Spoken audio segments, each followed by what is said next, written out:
السلام عليكم ورحمة الله وبركاته. தொழுகையின் சிறப்புகள் இஸ்லாத்தில் 1. முஸ்லிமின் அடையாளம். தொழுகை என்பது ஒரு முஸ்லிமின் அடையாளமாக கருதப்படுகிறது. நபி ஸல்லல்லாஹு அலைஹி வஸல்லம் கூறினார்கள், நமக்கும் அவர்களுக்கும் உள்ள வேறுபாடு தொழுகை. அதை விட்டவன் காஃபிராகிவிட்டான். ஆதாரம் நஸஈ 459, திர்மிதி 2545, இப்னு மாஜா 1069. இதன் மூலம் தொழுகை இஸ்லாத்தின் மைய கடமையாக இருப்பது தெளிவாகிறது. 2. பாவங்களை அழிக்கும் மருந்து. 5 நேர தொழுகை மனிதன் தினமும் செய்யும் சிறிய பாவங்களை நீக்கும். நபி ஸல்லல்லாஹு அலைஹி வஸல்லம் கூறினார்கள், ஒருவர் தினமும் 5 முறை நதியில் குளித்தால் அழுக்கு நீங்குவது போல பாவங்களும் நீங்கும். ஆதாரம் புகாரி 528. தொழுகைகளுக்கிடையிலான பாவங்களுக்கு பரிகாரம்.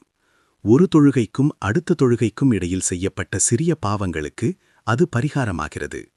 ஆதாரம் முஸ்லிம் 412. இதனால் தொழுகை ஒரு தொடர்ச்சியான ஆன்மீக சுத்திகரிப்பு ஆகிறது. 4. மறுமையில் ஒளி. தொழுகையை முறையாக கடைப்பிடிப்பவர்களுக்கு அது மறுமையின் இருளில் ஒளியாக அமையும். தொழுகை ஒளியாகும் என்று நபி ஸல்லல்லாஹு அலைஹி வஸல்லம் கூறினார்கள். ஆதாரம் முஸ்லிம் 381. மறுமை நாளில் இருளில் வழிகாட்டும் ஒளியாக தொழுகை அமையும். 5. ஸ்வர்க்கத்திற்கு செல்லும் வழி. ஃபஜ்ர் மற்றும் அஸ்ர் தொழுகைகளை பேணுபவர்களுக்கு பெரிய நன்மை உண்டு என்று நபி ஸல்லல்லாஹு அலைஹி வஸல்லம் கூறினார்கள். 2 குளிர்ந்த நேர தொழுகைகளை ஃபஜ்ர் அஸ்ர் தொழுபவர் ஸ்வர்க்கத்தில் நுழைவார். ஆதாரம் புகாரி 574. இறைவனுடன் உரையாடும் தருணம். ஒருவர் தொழுகையில் இருக்கும்போது அவர் தனது இறைவனுடன் நேரடியாக உரையாடுகிறார். ஆதாரம் புகாரி 413 மற்றும் 531. இது மனிதனுக்கும் அல்லாஹுவுக்கும் இடையிலான மிகவும் நெருக்கமான தருணம்.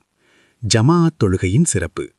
கூட்டாக தொழுவது தனியாக தொழுவதை காட்டிலும் அதிக நன்மை தருகிறது என்று நபி ஸல்லல்லாஹு அலைஹி வஸல்லம் கூறினார்கள்.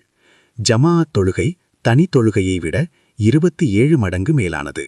ஆதாரம் புகாரி 645 மற்றும் முஸ்லிம் 1150. முடிவு. தொழுகை என்பது ஒரு கடமையோடு மட்டுமல்லாமல் ஆன்மீக சுத்திகரிப்பு, இறைவனுடன் இணைப்பு, மறுமை வெற்றிக்கான வழி, முஸ்லிமின் அடையாளம் என்பவற்றை எல்லாம் ஒருங்கே கொண்ட மிக உயர்ந்த வழிபாடாகும்.